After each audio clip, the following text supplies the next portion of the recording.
Yan, hello guys, welcome ulit sa ating channel, no. So andito na naman si JR Doria TV. So mag-iikot-ikot naman tayo dito sa bagong stop bus, kumbaga bagong station, bus station dito sa North EDSA. So ito yung pinaka latest and modern na elevated busway dito sa SM North EDSA. So tara, ikot-ikot na tayo at silipin natin kung gaano kaganda itong elevated busway na modern na posibleng mabuksan ngayong January. So sana matuloy. So tara, ikot-ikot na tayo.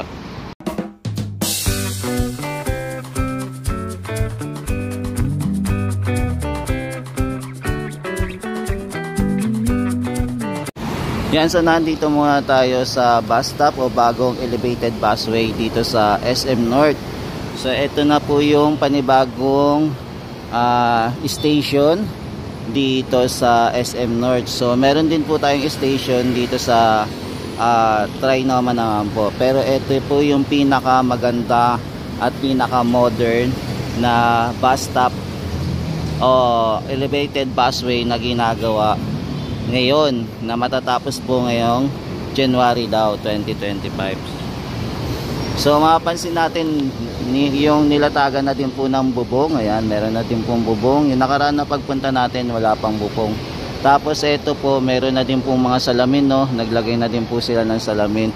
Yung nakaraan na pagpunta natin dito wala pang salamin pero ngayon meron na. Ayan. Tapos parang meron na din po doon sa taas. Ayan, naglagay na din sila ng bubong. Tapos itong escalator, meron na din pong bubong. Ayan, dinagyan na din po nila ng bubong, no. Ayan, halos konti na lang, papatapos na rin na itong ginagawa nila, no.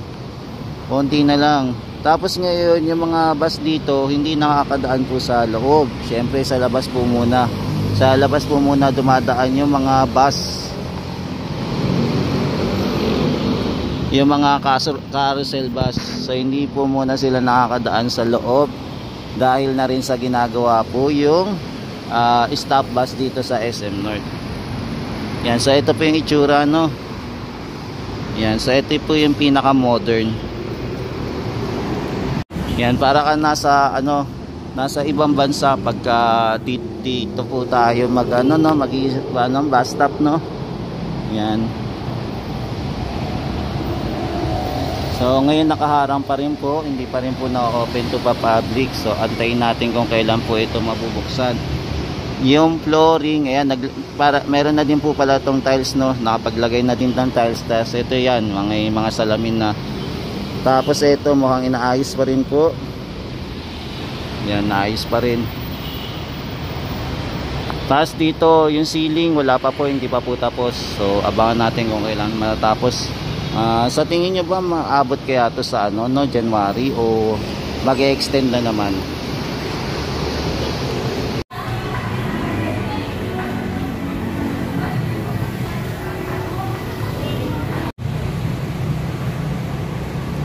Yan, so ito po yung itsura ng busway, yung stop bus, no.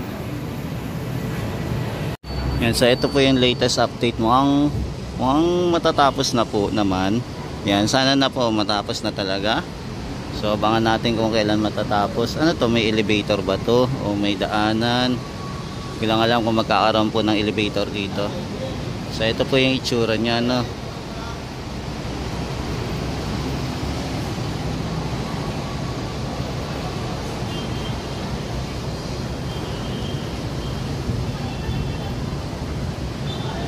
Ayan, kaya abangan na lang natin kung kailan ito ma-open.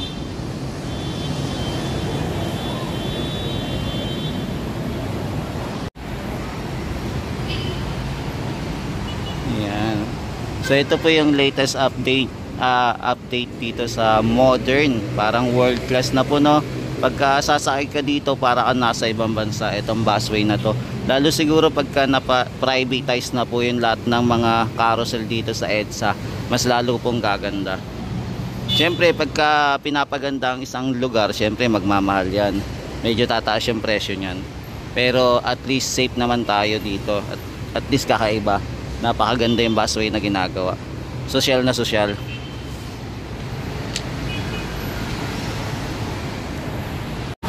Yan, ito naman po yung view niya pagka nasa baba tayo.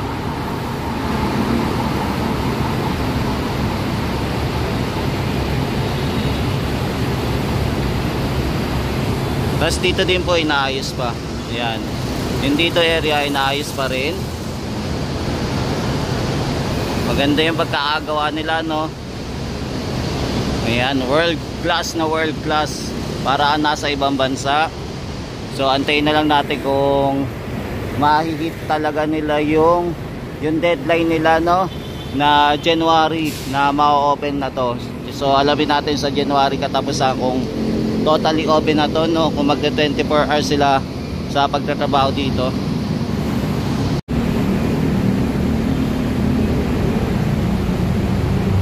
Yan, so nadagdagan yung panibagong bus stop dito sa SM North naman po, yung bagong bus stop.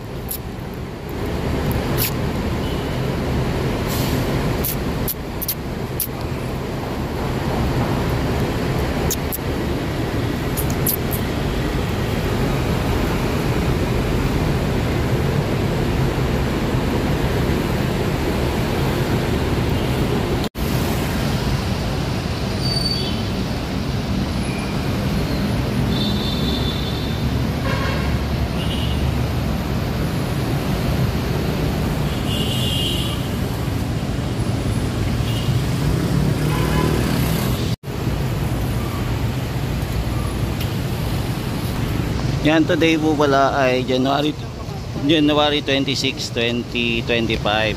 So dito muna tayo nag-update para sa elevated busway po, ang bagong bus stop dito sa SM North EDSA.